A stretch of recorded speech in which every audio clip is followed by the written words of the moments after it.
नमस्कार, मैं अमरेश कुमार एक बार फिर से स्वागत करता हूं आपका इस यूट्यूब चैनल पर। और आज हम लोग पढ़ेंगे क्लास 10th का बायोलॉजी का पहला लेसन, जिसका नाम है जैव प्रकरण। और इसमें कुल मिलाकर के 160 के आसपास ऑब्जेक्टिव क्वेश्चन हैं, 160-70 के आसपास होंगे, जिसमें से कुछ प्रश्न हम आज कर लेंगे और कुछ प्रश्न जो होगा उसे हम नेक्स्ट वीडियो में पूरा करेंगे। तो आइए देखते हैं आज का पहला सवाल। कह रहा है शाकाहारी जीवों में छोटी आंत की लंबाई होती है, कैसी होती है? छोटी होती है, मध्यम होती है कि अधिक लंबी होती है, कि इनमें से कोई नहीं?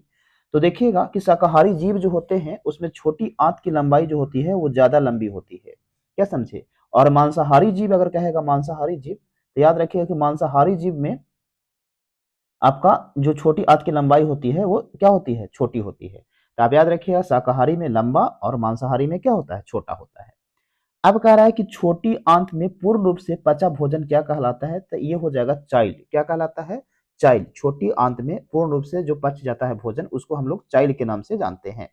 फिर कह रहा है मूल रोमा के द्वारा जल का अवशोषण किस विधि के द्वारा होता है? फिर से सवाल समझिएगा, मूल रोमा के द्वारा जल का अवशोषण किस विधि के द्वारा होता है? तब परासरण विधि के द्वारा होता है। किस विधि के द्वारा? परासरण विधि। फिर कह रहा है अगला प्रश्न कि मुख गुहा का पिछला भाग है क्या कहलाता है? तो आप याद रखिए ग्रसनी। क्या किसे कहते हैं? ग्रसनी को।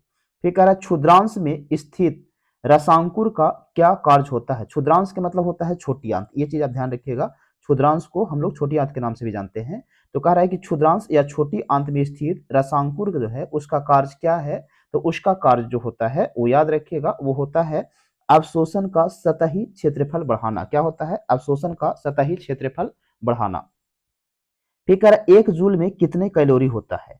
तो देखिए 1 जूल में जो कैलोरी होता है वो 0.239 होता है। कितना होता है? 0.239 ग्राम होता है। यहाँ दिया हुआ है 0.23, तो 9 है नहीं, तो ये 23 हो जाएगा। तो यही आपका आंसर हो जाएगा ऑप्शन संख्या ए। आगे बढ़ते हैं प्रश्न संख्या 6 के बाद 7 की ओर। कह रहा है कि प्रकाश संश्लेषण में ऑक्सीजन का मूल स्रोत है। तो प्रकाश संश्लेषण जो होता है उसमें ऑक्सीजन का जो मूल स्रोत होता है वो होता है जल। क्या होता है? जल। फिर कह रहा है कि बाहरी वातावरण में कोशिका में ऑक्सीजन का स्थानांतरण और कार्बन डाइऑक्साइड को हटाना क्या कहलाता है? यानी कि बाहरी वातावरण जो होता है उसमें ऑक्सीजन का स्थानांतरण और कार्बन डाइऑक्साइड को हटाना क्या कहलाता है? तो इसको हम लोग कहते हैं श्वासोच्छ्वासु। याद रखिएगा इसको अंग्रेजी में बोला जाता है ब्रीथिंग। क्या बोला जाता है? ब्रीथिंग। श्वास श्वासोच्छ्वासु वाश, या फिर आप कह सकते हैं श्वासोच्छ्वास या ब्रीथिंग बोला जाता है। ब्रीथिंग याद रखिएगा, ब्रीथिंग BREATHING ब्रीथिंग बोला जाता है या श्वास बोला जाता है। फिर कह रहा है हृदय में रक्त का प्रवाह होता है। हृदय जो होता है उसमें रक्त का प्रवाह किधर से किधर होता है? तो याद रखिए हृदय में जो रक्त का प्रवाह होता है वो बाएं आलिंद से बाएं नीले में होता है और दाएं आलिंद से दाएं नीले में होता है। तो ये दोनों होता है, तो इसका उत्तर हो जाएगा क्या? डी, यानी ऑप्शन ए और बी दोनों सही है, यानी कि ये भी सही है ये भी आप याद रखिएगा। हृदय में रक्त का प्रवाह बाएं आलिंद से बाएं नीले में और दाएं आलिंद से दाएं नीले में होता है। कह रहा उच्च रक्तचाप को अवस्था को क्या कहते हैं? उच्च रक्तचाप जिसको हाई ब्लड प्रेशर भी बोला जाता है उसे क्या कहा जाता है? तो हाइपर टेंशन कहा जाता है। क्या बोला जाता है? Hyper tension. फिर अगला प्रश्न है, कह रहा है कौन सा रक्त समूह यूनिवर्सल डोनर होता है? तो आपको पता होता है कि यूनिवर्सल डोनर हम लोग कहते हैं किसको? ओ को कहा जाता है। फिर कह रहा है कि प्लाज्मा के अलावा रक्त में निम्नलिखित में क्या पाया जाता है? तो प्लाज्मा के अलावा क्या पाया जाता है? ये चीज आप ध्यान रखिएगा। तो प्लाज्मा के अलावा आपसे कह रहा है कि प्लाज्मा के अलावा रक्त में क्या पाया जाता है? तो इसको याद रखिएगा, श्वेत रक्त कोशिकाएं भी पाए जाते हैं, आरबीसी यानी लाल रक्त कणिकाएं भी पाया, रक्त पट्टिकाणु भी पाया जाता है। तो इसका उत्तर हो जाएगा इनमें से सभी। क्या हो जाएगा? इनमें से सभी। आगे बढ़िए 12 के बाद प्रश्न संख्या 13 की ओर। कह रहा है कि दोहरी परिसंचरण नहीं पाया जाता है किसमें? तो दोहरी परिसंचरण जो है वो मछली में नहीं पाया जाता है। किस में नहीं पाया जाता है? तो मछली में नहीं पाया जाता है। अगला प्रश्न है कि ग्लूकोज का पुनर्वशोषण कहाँ होता है? तो पीसीटी में होता है। किसमें? पीसीटी में। कह रहा है यूरिया रक्त में कहाँ से प्रवेश करती है? यूरिया जो है वो रक्त में कहाँ से प्रवेश करती है? तो उसका उत्तर हो जाएगा यकृत से। यूरिया रक्त में कहाँ से प्रवेश करती है?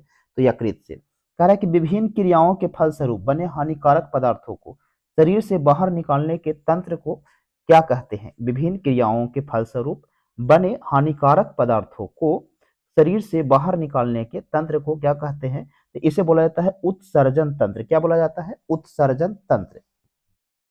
अगला प्रश्न है, कह रहा प्रोटोजोआ उत्सर्जी पदार्थों का निष्कासन कैसे करता है? प्रोटोजोआ जो होता है उत्सर्जी पदार्थों का निष्कासन कैसे करता है? तो विसरण द्वारा करता है। किसके द्वारा क्या करता है? विसरण के द्वारा। कह रहा है कि बबूल के पौधे में मुख्यतः कौन सा उत्सर्जी पदार्थ निकलता है? तो बबूल के पौधा में जो उत्सर्जी पदार्थ निकलता है जिसे हम लोग गोंद कहते हैं, किस नाम से जानते हैं? गोंद के नाम से। आगे बढ़ते हैं, प्रश्न संख्या हम लोग 19 की ओर। कह रहा है कि परजीवी पौधा का एक उदाहरण है, तो अमरबेल जो है, अमरबेल ये परजीवी पौधा का एक उदाहरण है। कह रहा है कि मनुष्य में नासिक छिद्र लैरिक्स, ट्रैकिया तथा फेफड़ा मिलकर बनाता है। मनुष्य में नासिक छिद्र, लैरिक्स, ट्रैकिया तथा फेफड़ा मिलकर जो है बनाता है, उसे हम लोग क्या कहते हैं? तो उसे हम लोग बोलते हैं श्वसन तंत्र। क्या बोला जाता है? श्वसन तंत्र बोला जाता है। देखिए अगला प्रश्न है, पौधे के वायवीय भागों में जल का अस्टोमाटा द्वारा वाष्प के रूप में निष्कासन क्या कहलाता है? तो इसे हम लोग कहते हैं वाष्प उत्सर्जन। क्या बोला जाता है? वाष्प उत्सर्जन। पौधे के वायवीय भागों में जल का अस्टोमाटा द्वारा वाष्प के रूप में निष्कासन वाष्प उत्सर्जन कहा जाता है। अगला प्रश्न है, एटीपी में फास्फेट की संख्या कितनी होती है? एटीपी में फास्फेट की संख्या जो है वो कितनी होती है? तो इसका उत्तर आप लोग याद रखिएगा, 3 होता है। कितना? 3। कह रहा है कोशिकीय ईंधन निम्न में से कौन सा है? तो कोशिकीय ईंधन जो है वो ग्लूकोज को कहा जाता है। आप याद रखिएगा, इसमें से ग्लूकोज जो है कोशिकीय ईंधन हो जाएगा। अगला प्रश्न है, निम्नलिखित में से कौन रक्त का थक्का जमने के लिए उत्तरदायी होता है? तो रक्त का थक्का जमने के लिए जो उत्तरदायी होता है वो होता है रक्त विषाणु। क्या होता है? रक्त विषाणु। फिर कह रहा है कि स्वस्थ व्यक्तियों का सिस्टोलिक रक्तचाप कितना होता है? तो 120 mmHg होता है। या कभी भी आपसे पूछा जाता है कि स्वस्थ मनुष्य का रक्तचाप कितना होता है, तो 120/80 भी आप बोल सकते हैं। ये भी आप ध्यान रखिएगा। आगे है प्रश्न संख्या 25 के बाद 26 नंबर। 26 नंबर कहा है कि ऑक्सीजन के परिवहन के लिए जिम्मेदार रक्त का जो घटक है, ऑक्सीजन के परिवहन के लिए जिम्मेदार रक्त का घटक है वो क्या होता है? तो ऑक्सीजन के परिवहन के लिए तो याद रखिएगा ये होता है आरबीसी। क्या होता है? आरबीसी। कह रहा है कामरूप परिशेषिका किसका हिस्सा है? कामरूप परिशेषिका, तो ये जो हिस्सा है वो आहार नाल का एक हिस्सा है। कामरूप परिशेषिका किसका हिस्सा है? तो उत्तर हो जाएगा आहार नाल। आगे प्रश्न है, प्रकाश की ओर प्ररोह की गति है, इसे क्या कहते हैं? तो आप याद रखिए, इसका उत्तर हो जाएगा प्रकाश अनुवर्तन। क्या होता है? प्रकाश अनुवर्तन। फिर आगे है, जैव आवर्धन प्रदर्शित करने वाला रसायन जो है उसे क्या कहा जाता है? तो डीडीपी कहा जाता है। क्या कहा जाता है? डीडीटी कहा जाता है। जैव आवर्धन प्रदर्शित करने वाला रसायन जो है उसे किस नाम से जानते हैं? तो डीडीटी के नाम से। अगला प्रश्न है, रंध्र का मुख्य कार्य क्या है? रंध्र का मुख्य कार्य जो है वो गैसों का विनिमय एवं वाष्पोत्सर्जन करना है। फिर आगे प्रश्न है, पौधों के उत्सर्जी पदार्थ हैं, तो पौधों के द्वारा उत्सर्जी पदार्थ क्या है, यानी क्या क्या निकलता है? तो टैनिन भी निकलता है, रेजिन भी निकलता है, गुंद भी निकलता है। तो इसका उत्तर हो जाएगा इनमें से सभी। अगला प्रश्न है, कुटपाद किसमें पाया जाता है? तो कुटपाद जो है वो अमीबा में पाया जाता है। किसमें पाया जाता है? अमीबा में। तो इसका उत्तर हो जाएगा ऑप्शन संख्या सी। आगे बढ़ते हैं हम लोग, प्रश्न संख्या 32 के बाद 33। कह रहा है कि प्रकाश संश्लेषण होता है, तो आपको पता होगा कि प्रकाश संश्लेषण के लिए सूर्य की क्या होता है? प्रकाश को भी जरूरत होता है। तो सूर्य का प्रकाश तो हमें दिन में मिलता है, तो प्रकाश संश्लेषण जो है वो कब होता है? तो दिन में होता है। कह रहा है क्लोरोफिल वर्णक का रंग है, तो क्लोरोफिल वर्णक का रंग जो होता है वो कैसा होता है? ग्रीन, यानी हरा होता है। ये सभी को पता होगा। ठीक है, रक्त में आयरन की कमी से होने वाली रोग जो होता है वो कौन सा होता है? तो आयरन की कमी से या लोहे की कमी से होने वाली रोग जो है उसे हम लोग एनीमिया कहते हैं। तो इस प्रश्न का उत्तर हो जाएगा एनीमिया, ऑप्शन संख्या सी। कह रहा है कवक में पोषण की कौन सी विधि होती है? तो कवक में पोषण की जो विधि होती है वो मृत जीवी होती है। कौन सी? मृत जीवी। अगला प्रश्न है 37। कह रहा है कि ऑक्सीजन है क्या है? तो ऑक्सीजन जो है एक हार्मोन है। याद रखिए ऑक्सीजन क्या है? तो एक हार्मोन है। ये कह रहा है मनुष्य में वृक्क संबंधित है, तो वृक्क जो है वो किससे संबंधित है? तो आपको पता होगा ये उत्सर्जन से संबंधित है, यानी क्या करता है? तो जो आपको जो खराब पदार्थ होते हैं उसको बाहर निकालता है, या अनयूज होता है जिसका यूज नहीं रहता है। फिर आगे कह रहा है कि स्वपोषी पोषण के लिए आवश्यक है, तो स्वपोषी पोषण के लिए आवश्यक जो है CO2 भी है, सूर्य का प्रकाश भी है, क्लोरोफिल भी है। तो इसका उत्तर हो जाएगा डी, ऑप्शन संख्या इनमें से सभी। अगला प्रश्न है 40। कह रहा है प्रकाश संश्लेषण की क्रिया में ऑक्सीजन बाहर निकलता है किससे? तो प्रकाश संश्लेषण की क्रिया में जो ऑक्सीजन है वो जल से निकलता है। जैसे H2O आप पढ़े होंगे, तो जल से ही निकलता है, यानी कि प्रकाश संश्लेषण में ऑक्सीजन जो है वो जल से डिवाइड होकर निकलता है। फिर कह रहा है मैग्नीशियम पाया जाता है, तो मैग्नीशियम जो है क्लोरोफिल में पाया जाता है। किसमें पाया जाता है? क्लोरोफिल में। कह रहा है विश्राम की अवस्था में मनुष्य का हृदय 1 मिनट में कितनी बार धड़कता है। तो ये सभी को पता होगा कि विश्राम की अवस्था में मनुष्य का हृदय जो है 1 मिनट में कितने बार, 72 बार धड़कता है। आगे 42 के बाद हम पढ़ते हैं प्रश्न संख्या 43 की ओर। 43 में कहा है कि पौधे में जाइलम द्वारा पदार्थ का स्थानांतरण होता है, तो कहाँ होता है, तो ऊपर की ओर। यानी कि देखिए जाइलम जो होता है, खनिज लवण जो भी होता है उसे ऊपर की ओर लेके जाता है। तो याद रखिए पौधे में जाइलम द्वारा पदार्थों का स्थानांतरण कहाँ होता है, तो ऊपर की ओर होता है, नीचे से ऊपर, याद रखिएगा। कह रहा है कि मनुष्य में उस प्रमुख उत्सर्जी अंग क्या है, तो मनुष्य में प्रमुख उत्सर्जी अंग जो है वो वृक्क है, यानी किडनी। आगे है 45, अमीबा अपना भोजन किसके द्वारा पकड़ता है, तो अमीबा जो है अपना भोजन जो है वो कुटपाद के द्वारा पकड़ता है। किसके द्वारा, कुटपाद के द्वारा। 46 का निम्नलिखित में से कौन मलेरिया परजीवी है, निम्नलिखित में से कौन मलेरिया परजीवी है, तो ये हो जाएगा उत्तर प्लाज्मोडियम। क्या हो जाएगा, प्लाज्मोडियम। फिर कह रहा है कि कार्बोहाइड्रेट, प्रोटीन तथा वसा के पूर्ण पाचन का स्थल निम्नलिखित में से कौन सा है, तो 47 का उत्तर हो जाएगा आपका क्षुद्रांश या छोटी आंत। आगे पीछे भी हम लोग पढ़े थे कि क्षुद्रांश को छोटी आंत कहते हैं। तो कार्बोहाइड्रेट, प्रोटीन तथा वसा के पूर्ण पाचन का स्थल कौन सा है, तो छोटी आंत हो जाएगा। फिर कह रहा है कि खुला परिसंचरण तंत्र पाया जाता है, किसमें पाया जाता है, तो याद रखिए ये कॉकरोच में पाया जाता है। खुला परिसंचरण तंत्र जो है वो केवल और केवल कॉकरोच में पाया जाता है। 49 है, हमारे शरीर में कौन सा हार्मोन कार्बोहाइड्रेट, प्रोटीन तथा वसा उपापचय का नियंत्रण करता है, तो आप याद रखिएगा ये हो जाएगा थायरॉक्सिन। कौन करता है, थायरॉक्सिन करता है। फिर कह रहा है श्वसन किस प्रकार की रासायनिक अभिक्रिया है, तो श्वसन जो है ऊष्माक्षेपी रासायनिक अभिक्रिया है। कौन सा है, ऊष्माक्षेपी, ये आप ध्यान रखिएगा। आगे बढ़ते हैं 50 के बाद 51 नंबर। 51 नंबर कह रहा है कि किस पौधे में रंध्र अनुपस्थित रहता है, तो किस पौधे में रंध्र जो है वो अनुपस्थित रहता है, तो आप याद रखिएगा हाइड्रीला। कौन सा पौधा है, हाइड्रीला। 51 का ऑप्शन संख्या बी हो जाएगा।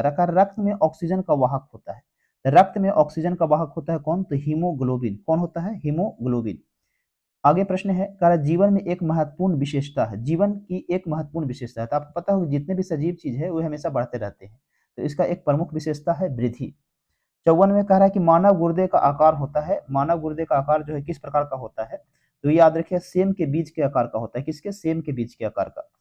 आगे कह रहा है कि ग्लाइकोलाइसिस होता है, तो ये आपको याद होगा कोशिका द्रव में। किसमें होता है, कोशिका द्रव में। आगे कह रहा है लैटेक्स सामान्यतः कहाँ पाए जाते हैं, तो ये पीपल के पौधे में पाए जाते हैं, पीला कनेर के पौधे में पाए जाते हैं, बरगद के पौधे में पाए जाते हैं, तो इसका उत्तर हो जाएगा इनमें से सभी। 57 कह रहा है कि मानव हृदय में पाए जाते हैं, तो मानव हृदय में 4 वेशम पाए जाते हैं, यानी कि 4 कक्ष पाए जाते हैं, जिसमें आपको पता होगा कि 2 आलिंद होता है और 2 निलय होता है, तो कुल मिलाकर कितने हो जाएंगे, 4, 2 आलिंद और 2 निलय। फिर आगे कह रहा है कि मानव मूत्र में यूरिया की प्रतिशत कितना होता है, तो इसमें यूरिया का प्रतिशत जो होता है वो केवल 2% होता है। कितना होता है, 2%। आगे प्रश्न है, मस्तिष्क में विभिन्न सूचनाएं किस रूप में संचित रहता है, तो ये आवेग के रूप में संचित रहता है, आप याद रखिएगा। आगे है 59 के बाद प्रश्न संख्या 60। 60 में कह रहा है कि इनमें से किसकी उपस्थिति के कारण, इनमें से किसकी उपस्थिति के कारण रक्त जो है वो लाल दिखाई देता है, तो आपको पता होगा कि हीमोग्लोबिन जो है इसकी उपस्थिति के कारण रक्त जो है वो लाल होता है। 61 में है कह रहा वसा का पाचन करता है, वसा का पाचन करता है, कौन करता है, तो आप याद रखिएगा लाइपेज। कौन करता है, लाइपेज। कह रहा है कि वाष्पोत्सर्जन कैसी प्रक्रिया है, ये भौतिक प्रक्रिया है। कैसी है, तो भौतिक प्रक्रिया है। कह रहा पौधे में प्रकाश संश्लेषण का स्थान है, पौधे में प्रकाश संश्लेषण का स्थान है, तो क्लोरोप्लास्ट। क्या है, क्लोरोप्लास्ट। फिर कह रहा है परिशेषिका हिस्सा है किसका, तो परिशेषिका जो है वो आहार नाल का हिस्सा है। किसका है, आहार नाल का हिस्सा है। फिर कह रहा है किण्वन क्रिया पाई जाती है किसमें, तो किण्वन क्रिया जो है वो अमीबा में होता है। किसमें होता है, अमीबा में। फिर आगे है कि भोजन का मुख्य रूप से अवशोषण होता है किसमें, तो भोजन का मुख्य रूप से अवशोषण जो है वो होता है इलियम में। किसमें होता है, इलियम, इलियन में। आप याद रखिएगा ऑप्शन संख्या डी। फिर कह रहा है प्रकाश संश्लेषण की क्रिया में उत्पन्न होती है, तो प्रकाश संश्लेषण की क्रिया जो है उसमें क्या उत्पन्न होता है, तो ये होता है काबोर्ज। क्या होता है, काबोर्ज। तो 67 का उत्तर हो जाएगा बी। कह रहा ट्रैकिया किस जीव का श्वसन अंग है, तो ट्रैकिया जो है वो किस जीव का श्वसन अंग है, तो ये हो जाएगा आपका उत्तर कॉकरोच का। किसका है, कॉकरोच का।